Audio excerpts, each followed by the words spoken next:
Merci d'être avec nous sur Al24 News au sommaire de l'actualité de ce mercredi 30 avril.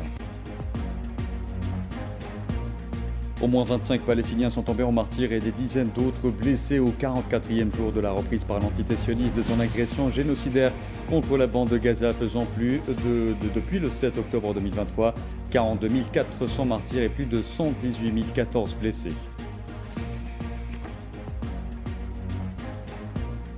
Le président algérien Abdelmadjid Tebboune reçoit à Alger le ministre ghanéen des Affaires étrangères Samuel Okudzetou à Blagua. À la veille de la journée internationale du travail, le président algérien Abdelmadjid Tebboune réaffirme sa détermination à poursuivre le processus d'édification nationale et s'engage à renforcer les acquis réalisés en faveur des travailleurs. Rupture avec l'ère Biden, revirement diplomatique sur la scène internationale ou encore tarifs douaniers, retour sur les 100 jours de Donald Trump à la Maison-Blanche. Et puis l'Inde annonce la fermeture de son espace aérien en compagnie pakistanaise, une mesure réciproque et le dernier épisode de l'escalade entre les deux pays voisins.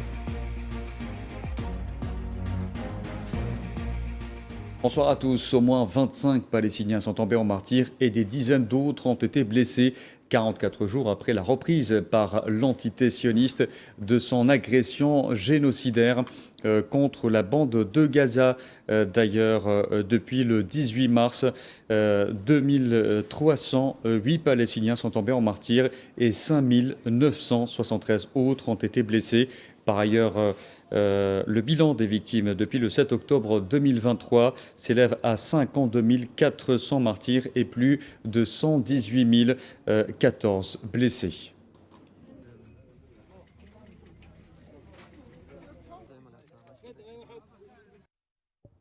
Et ce mercredi, 14 Palestiniens en moins, dont des femmes et des enfants, sont tombés en martyrs et de nombreux autres ont été blessés suite à un massacre survenu au centre de la bande de Gaza, notamment à Nusayrat, lorsque les forces de l'entité sioniste ont bombardé 3 maisons dans un camp de réfugiés. Le point avec Asma Laïda.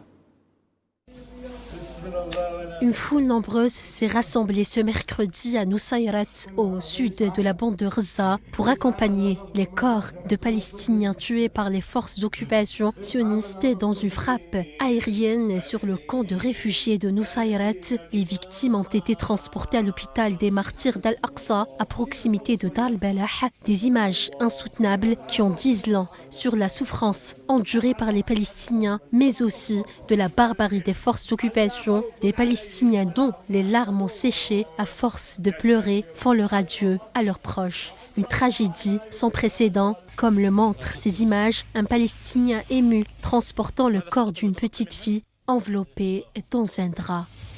طب البيت عبارة عن شقة سكنية مدنية شو اللي صار يعني حذروكم طيب؟ والله احنا قاعدين ولا حذرونا ولا حاجة فجأة نزلوا البيت علينا. بيت 3 شقق نزلوه. في ضايل 4 عائلات ساكنين في الدار. في الباقي كلهم مصابين بيجيبوا في الطريق قاعدين.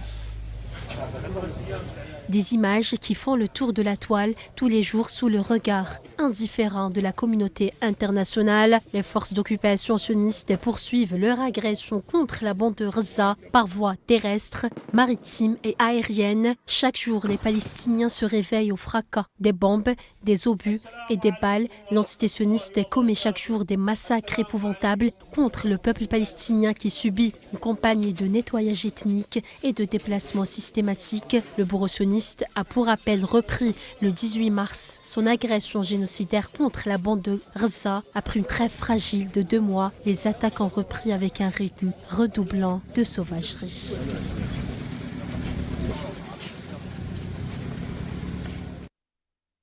Par ailleurs, les Palestiniens du quartier d'El Mawassi à Khan Younes ont fait leurs adieux ce mercredi à leurs proches victimes d'une frappe de l'entité sioniste ayant ciblé un camp de déplacés, faisant plusieurs martyrs et blessés.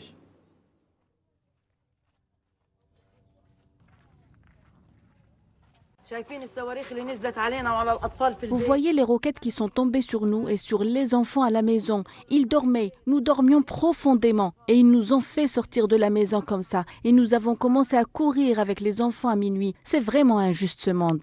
La nuit dernière, nous dormions en sécurité. Nous avons des enfants. Notre maison est pleine de petits. Les filles, les belles-sœurs, les petits-enfants. Tout le monde dormait en sécurité. Nous avons entendu l'ordre d'évacuer dans les 5 minutes. Nous sommes partis pieds nus. Nous n'avons rien emporté de nos maisons. Rien. Nous avons couru dans les rues.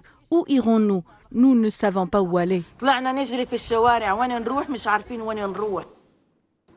Au volet diplomatique, le secrétaire général des Nations Unies, Antonio Guterres, a réaffirmé ce mercredi que l'acheminement de l'aide humanitaire vers la bande de Gaza était une question non négociable, soulignant que depuis environ 2 mois, l'entité sioniste empêche l'entrée de la nourriture, du carburant, de médicaments et des fournitures commerciales à Gaza, privant ainsi plus de 2 millions de personnes d'une aide vitale.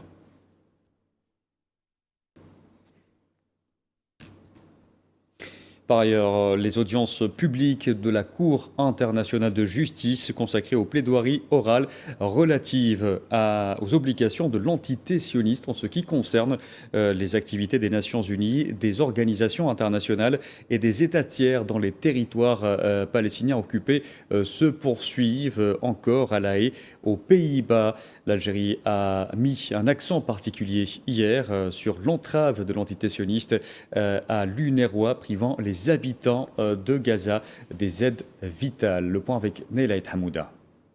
Notamment le droit du peuple palestinien à l'autodétermination. Depuis la tribune de La Haye, l'Algérie dénonce avec fermeté les entraves imposées par l'entité sioniste à l'UNRWA, l'agence onusienne pour les réfugiés palestiniens. Une politique de restriction jugée systématique et arbitraire qui compromet l'accès à l'aide humanitaire, à la santé et à l'éducation pour près de 6 millions de réfugiés palestiniens et qui entraîne de nouveau le bourreau sioniste devant la Cour de justice internationale. L'Algérie rappelle que la situation désespérée à Gaza et le blocus de l'aide humanitaire sont aujourd'hui utilisés comme monnaie d'échange et armes de guerre. Ces éléments démontrent qu'Israël mène depuis longtemps une politique visant à entraver le mandat originel de l'UNRWA. L'Algérie a fustigé 2 textes juridiques adoptés unilatéralement par l'occupant sioniste en octobre 2024, visant à interdire les activités de l'UNRWA, des textes qualifiés de non conformes au droit international et aux résolutions de l'ONU, d'autant qu'ils ont entraîné une crise humanitaire sans précédent à Gaza. Depuis le 2 mars 2025, l'entité sioniste impose un blocus total sur Gaza, interdisant toute aide humanitaire. L'Algérie accuse la puissance occupante d'utiliser la famine comme arme de guerre en violation flagrante du droit international humanitaire. L'Algérie tient à rappeler les différentes violations israéliennes, dont la décision du 2 mars de l'année en cours, et alors que le cessez-le-feu est en vigueur, de suspendre toute entrée de marchandises et d'approvisionnement dans la bande de Gaza, privée à cet effet de nourriture, d'eau potable, d'abris et de soins médicaux. L'Algérie appelle par ailleurs la Cour onusienne à condamner ces pratiques, à annuler les mesures de l'occupant sioniste contre l'UNRWA et à exiger la levée immédiate du blocus. Elle demande également que les privilèges et immunités des personnels onusiens soient respectés. L'Algérie considère qu'Israël, en tant que puissance occupante, est tenu, tant que cette situation perdure, d'accorder l'accès humanitaire à l'UNRWA et de tout mettre en œuvre pour faciliter ses activités de secours dans le territoire palestinien occupé. Ce n'est pas la première fois que l'Algérie porte la voix des Palestiniens devant la justice internationale. Déjà en 2004, le pays avait plaidé contre la construction du mur de séparation et plus récemment en 2024 contre l'occupation prolongée. Par cette nouvelle intervention, l'Algérie réaffirme son engagement indéfectible envers la cause palestinienne et son soutien constant aux droits du peuple palestinien à l'autodétermination et à la création d'un État souverain avec le Quds Est pour capitale. Et nous allons justement évoquer le rôle de la justice dans cette agression avec Badis Khanissa. Bonsoir. Bonsoir. Alors, vous êtes expert en géopolitique et en relations internationales. Que ce soit au niveau de la CIJ ou de la CPI, les preuves sont accablantes quant au crime génocidaire qu'est en train de commettre l'antitissionniste depuis maintenant plus de 16 mois. Or, l'antitissionniste jouit et continue de jouir d'une impunité sans pareille. Dans ce contexte, comment, selon vous, rendre justice aujourd'hui au peuple palestinien ? Alors, tout d'abord, revenir sur effectivement les preuves sont équivoques, elles sont tangibles. Et d'ailleurs, dès lors que vous avez un ministre de la Défense de l'antitissionniste qui publiquement déclare que les blocages d'aide humanitaire, ce sont là une tactique de la part de l'antitissionniste, vous avez là des preuves accablantes, notamment sur cette stratégie qui considère à prendre la famine comme une arme de guerre, donc de facto un crime contre l'humanité. Et puis vous avez aussi la CIG, comme vous l'avez évoqué. Ce qui pourrait faire pencher la balance aujourd'hui, c'est effectivement une action commune, et pour laquelle d'ailleurs l'Algérie aspire et appelle de ses voeux, notamment à travers des actions, que ce soit le discours de l'avocate, à savoir aussi les discours au sein du Conseil de sécurité, où l'Algérie considère que non seulement cette décision unilatérale dès octobre 2024 a considéré l'UNRWA comme principal pourvoyeur d'aide humanitaire, notamment onusien, dans la bande de Gaza, comme une organisation non grata et même interdite. Hein. Rappelons-le que l'on signé plusieurs dizaines, notamment d'employés de l'endroit. Donc dès lors que vous avez toutes ces preuves et ce génocide à ciel ouvert et surtout télévisé, vous devez notamment vous positionner du bon côté de l'histoire. Et ce que l'Algérie, comme d'autres pays, aspire à le faire avec une action commune, diplomatique bien évidemment. Mais encore une fois, il faut revenir au plaidoyer. Il est très intéressant de s'attarder rapidement dessus. L'Algérie, elle plaide pourquoi ? Comme d'autres pays d'ailleurs, elle plaide d'abord contre le droit international à géométrie variable, notamment. Elle plaide aussi pour une responsabilisation, une conscientisation, notamment de la communauté internationale, à travers une responsabilisation morale et juridique pour que la loi s'applique contre l'entité sioniste. Elle plaide aussi pour une action commune, notamment et consensuelle, et non pas que des condamnations à foison qui ne servent à rien aujourd'hui, strictement à rien. Rappelez-vous, donc, que ce soit le secrétaire général Guterres ou même d'autres organisations ont plaidé, il faut de l'action aujourd'hui, clairement. Et puis l'Algérie aussi, fidèle à ses principes et ses idéaux, notamment pour les causes communes, les causes justes et comme palestiniennes, elle plaide aussi contre, je dirais, cette stratégie de domination et même d'humiliation, de génocide et de cruauté notamment menée par l'antitissionniste, qui s'en cache plus d'ailleurs, qui promeut aujourd'hui. On assiste à une promotion notamment du crime et son encouragement. Et puis, en toute impunité. Je dirais aussi, pour finir, pour créer un rapport de force, parce qu'il faut un rapport de force avec ce consensus notamment de la communauté internationale pour faire fléchir l'antitissionniste enfin. Et l'Algérie, enfin aussi, plaide pour la fin de l'impunité et de l'immunité de l'antitissionniste. Encore une fois, il faut être du bon côté de l'histoire. La communauté internationale est impuissante aujourd'hui, malheureusement, mais il faut l'entendre, il faut agir dans ce sens, il faut faire peser la balance, il faut encore une fois créer un rapport de force. Merci Badis Khanissa pour votre éclairage. Je rappelle que vous êtes expert en géopolitique et en relations internationales. Et pendant ce temps, le ministre français de l'Intérieur, Bruno Retailleau, a annoncé ce mercredi engager la procédure de dissolution du groupe Urgence Palestine. Urgence Palestine a d'ailleurs vivement réagi à cette annonce, qualifiant d'insupportable le fait que le gouvernement français veuille dissoudre le collectif à l'heure où le peuple palestinien fait face au génocide. Dans l'actualité aussi, l'envoyé spécial des Nations Unies pour la Syrie s'est dit profondément inquiet des violences inacceptables qui secouent la Syrie, demandant un arrêt immédiat des frappes de l'entité sioniste.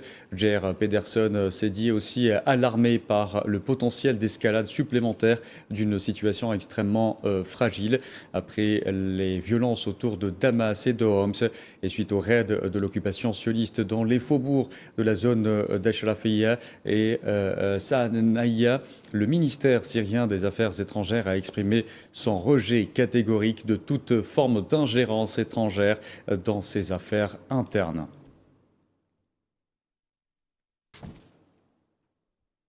Je vous en parlais en titre, le président algérien Abdelmadjid Tebboune a reçu ce mercredi le ministre ghanéen des Affaires étrangères Samuel Okudzetou Ablakwa.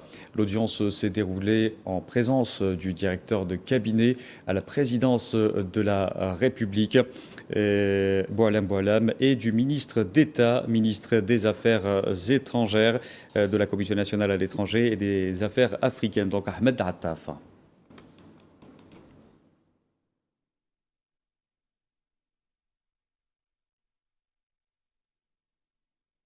Auparavant, le ministre algérien, le ministre ghanéen des Affaires étrangères s'est entretenu avec son homologue algérien Ahmed Attaf.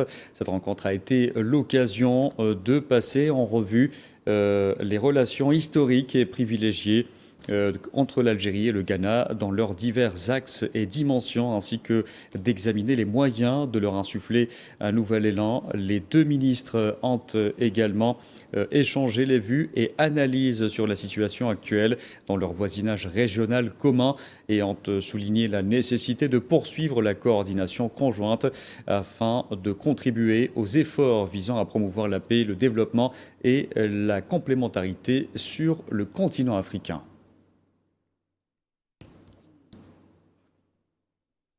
Je vous disais en titre également, à la veille de la journée internationale du travail, le président algérien Abdelmadjid Tebboune a adressé ses vœux aux travailleurs algériens dans un message dans lequel il a réaffirmé sa détermination à poursuivre le processus d'édification nationale dont la voie a été tracée par les valeureux martyrs, les moudjahidines, les militants et tous les enfants dévoués de cette patrie afin de préserver l'indépendance de la décision et les capacités et les richesses de la nation et de contribuer à l'essor d'une économie forte et diversifiée, garante de la fierté, de la dignité et de l'indépendance du pays. Dans son message, le président algérien s'est aussi engagé à renforcer les acquis réalisés en faveur des travailleurs.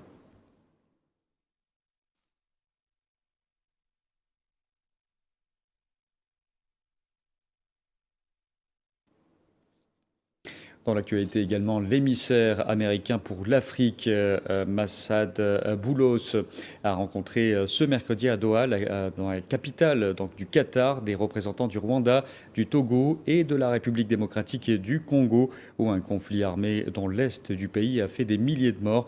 Les discussions ont porté sur le conflit dans l'est de la RDC, les négociations en cours et la situation humanitaire qui continue de nécessiter une réponse urgente, coordonnée et durable selon le ministère des Affaires étrangères qatari. Et aux États-Unis, à présent, cela fait maintenant 100 jours que Donald Trump est de retour à la Maison-Blanche. Rupture avec l'ère Biden, revirement diplomatique des États-Unis sur la scène internationale ou encore politique tarifaire renouvelée. Retour sur les grands points de ce début de mandat avec Safouane Ben Sabri. 100 jours depuis qu'il est à la Maison-Blanche, 100 jours marqués par une activité politique intense qui a tout de suite fait contraste avec la fin d'un mandat de Joe Biden. C'est d'un ton triomphaliste que le président américain a pris la parole devant ses partisans. Tonight in the heartland of our nation to celebrate the most successful first 100 days of Ils sont ici ce soir au cœur de notre nation pour célébrer les 100 premiers jours les plus réussis d'une administration de l'histoire de notre pays. Et c'est ce que disent de très nombreuses personnes. Et c'est, dit-on, le meilleur début de mandat présidentiel de l'histoire. Et tout le monde le dit. Nous venons juste de commencer. Vous n'avez encore rien vu.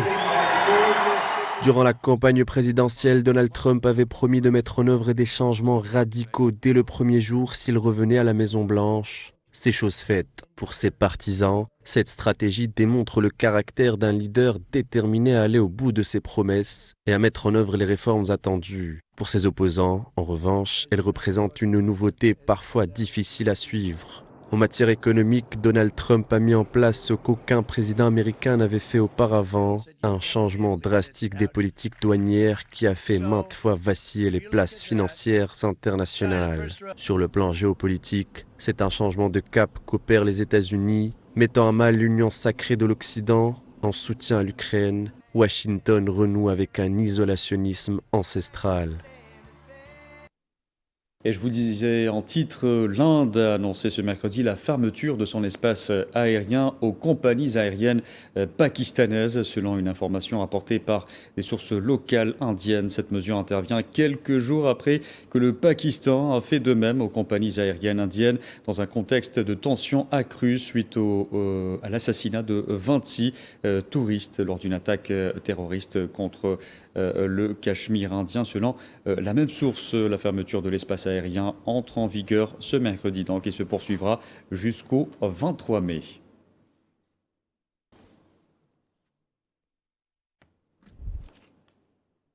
Allez, parlons sport à présent, football, nouvelle soirée palpitante en Europe avec la deuxième affiche des demi-finales de la Ligue des champions d'Europe. Le FC Barcelone face à l'Inter de Milan. Une soirée qu'on va commenter avec vous, Faisal Salah. Bonsoir. Bonsoir Abdelkader, deux équipes, deux mondes différents. L'Inter de Milan avec leur coach local Simeone Inzaghi, connu par sa meilleure défense en Ligue des Champions. Et de l'autre côté, on a la jeunesse de la Masia guidée par l'entraîneur allemand Hansi Flick. On peut dire que c'est deux mondes différents, les dynamiques sont opposées. Le Barça tout juste vainqueur de la Coupe du Roi face au Real Madrid, 3-2. On peut dire qu'il est en pleine forme malgré les 120 minutes jouées lors de cette partie. Mais il faut dire que l'Inter, de l'autre côté, l'Inter est en chute libre, l'Inter est en plein effondrement, parce que l'Inter n'a pas gagné en Serie A depuis le 12 avril face à Cagliari, 3-1. Et cette situation est difficile, c'est la crise à l'Inter. Il faut rappeler qu'ils sont à 3 défaites et 0 but marqué depuis. Une difficulté d'ailleurs reconnue par Simeone Inzaghi. Inter is a very difficult opponent. L'Inter est un adversaire très coriace. Ils défendent, je pense que leur défense est l'une des meilleures en Europe. Mais ils savent aussi construire avec des joueurs expérimentés. Ils ont de bons milieux de terrain et leurs deux attaquants sont vraiment très forts.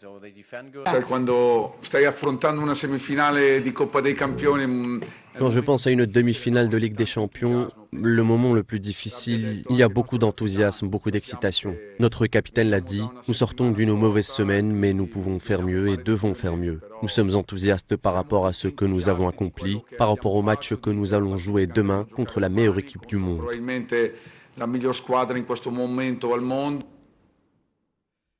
Belkader, les deux entraîneurs ont raison parce que quand on revoit les chiffres parlent. Barça, meilleure attaque, 37 buts lors de cette édition de Ligue des Champions, une moyenne de 3,1 buts par match. Et de l'autre côté, l'Inter, c'est la meilleure défense, 5 buts encaissés seulement, moyenne de 0,4 buts par match. Et sur le terrain, si on parle aujourd'hui, on peut dire que Rafinha est vraiment la star peut-être de cette partie parce que Rafinha il est le meilleur passeur de cette Ligue des Champions avec 7 passes décisives et sans oublier qu'il est aussi deuxième meilleur buteur avec 12 buts. Dans cette équipe barcelonaise, il faut parler aussi de la pipite Lamine Yamal qui est en train de faire, on va dire...